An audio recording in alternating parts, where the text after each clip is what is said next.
Moral story. बाहर की दुनिया। कवि गालिब को एक दफा बहादुर शाह ने भोजन का निमंत्रण दिया था। गालिब था गरीब आदमी और अब तक ऐसी दुनिया नहीं बन सकी कि कवि के पास भी खाने पीने को पैसा हो सके। अच्छे आदमी को रोजी जुटानी अभी भी बहुत मुश्किल है। गालिब तो गरीब आदमी थे। कविताएं लिखी थीं। ऊंची कविताएं लिखने से क्या होता है। कपड़े उसके फटे पुराने थे। मित्रों ने कहा, बादशाह के यहाँ इन कपड़ों से नहीं चलेगा, क्योंकि बादशाहों के महल में तो कपड़े पहचाने जाते हैं।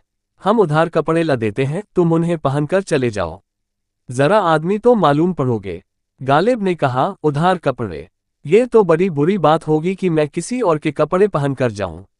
मैं जैसा हूं ठीक हूं, किसी और के कपड़े पहनने से क्या फर्क पड़ जाएगा, मैं तो वही रहूंगा। मित्रों ने कहा, छोड़ो भी यह फिलॉसफी की बातें, इन सब बातों से वहां नहीं चलेगा। हो सकता है पहरेदार वापस लौटा दें। इन कपड़ों में तो भिखमंगों जैसा मालूम पड़ते हो। उद्धरण प्रश्नवाचक चिन्ह उद्धरण। गालिब ने कहा, मैं तो जैसा हूँ।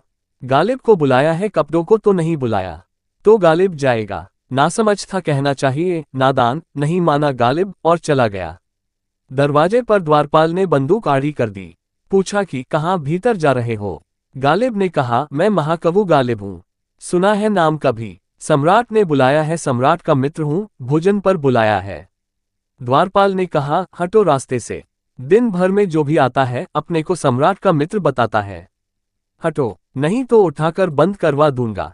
गालिब ने कहा, क्या कहते हो, मुझे पहचानते नहीं? द्वारपाल ने कहा, तुम्हारे कपड़े बता रहे हैं तुम कौन हो, फटे जूते बता रहे हैं कि तुम कौन हो, शक्ल देखी है कभी आईने में कि तुम कौन है। गालिब दुखी होकर वापस लौट आया। मित्रों से उसने कहा, तुम ठीक ही कहते थे, वहां कपड़े पहचान जाते हैं, ले आओ उधार कपड़े। मित्रों ने कपड़े ला कर दिए। उधार कपड़े पहनकर गालिब फिर पहुंच गया। वहीं द्वारपाल झुक झुक कर नमस्कार करने लगा। गालिब बहुत हैरान हुआ कि कैसी दुनिया है। भीतर गया तो बादशाह ने कहा, बड़ी देर से प्रतीक्षा कर रहा हूं। गालिब हंसने लगा, कुछ बोला नहीं। जब भोजन लगा दिया गया तो सम्राट खुद भोजन के लिए सामने बैठा, भोजन कराने के लिए। गालिब ने भोजन का कौर बनाया और अपने कोट को खिलाने लगा कि ए कोट खा। पगड़ी को खिलाने लगा कि ले पगड़ी खा। सम्राट ने कहा, आपके भोजन करने की बड़ी अजीब तरकीबें मालूम पड़ती हैं।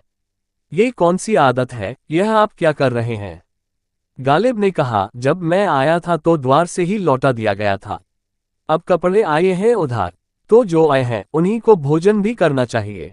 बाहर की दुनिया में कपड़े चलते हैं। बाहर की दुनिया में कपड़े ही चलते हैं। वहां आत्माओं का चलना बहुत मुश्किल है, क्योंकि बाहर जो भीड़ इकट्ठी है वह कपड़े वालों की भीड़ है।